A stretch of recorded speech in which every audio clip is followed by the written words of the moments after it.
Hello guys! Ang iluluto ko ngayon ay chicken carbonara at ang mga ingredients ay lalagay ko sa description box. Sa mixing bowl na may manok ay timplahan ito ng pamintang durog at asin. Pagkatapos, haluin maigi at i-marinate ng 10 minuto. While marinating the chicken ay nagpakulo na po ako ng tubig para sa pasta. Cook the pasta according to package instructions. Pagkatapos lutuin ang pasta, ay tanggalin sa apoy at ilagay sa strainer at iset aside ito. Maglagay ng butter sa pinainit na kawali at tunawin ito sa katamtamang apoy. Pag natunaw na ay maglagay ng konting mantika. Ilagay na ang seasoned chicken o yung marinate na chicken. Iprito ang manok hanggang maging slightly golden brown.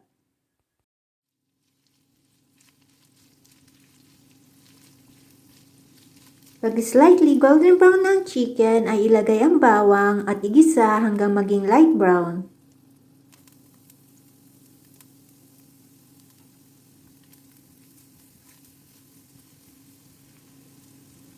Isunod na igisa ang sibuyas hanggang lumambot.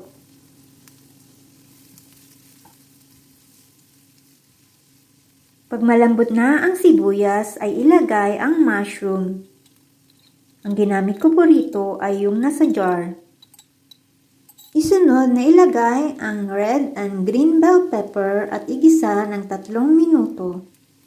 Pagkaraan ng 3 minuto ay ibuhos ang 1.5 o hanggang 2 cups na tubig na pinaglutuan ng pasta at ilagay na rin ang 2 lata ng evaporated milk.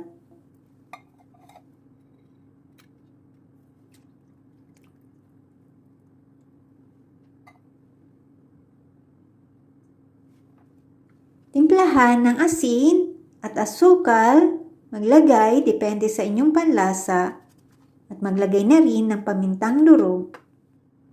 Haluin at isunod na ibuhos ang heavy whipped cream o all-purpose cream. Haluin at lutuin hanggang ang sauce nito ay medyo lumapot. Pag medyo malapot na ito, ay ilagay ang shredded or grated cheese.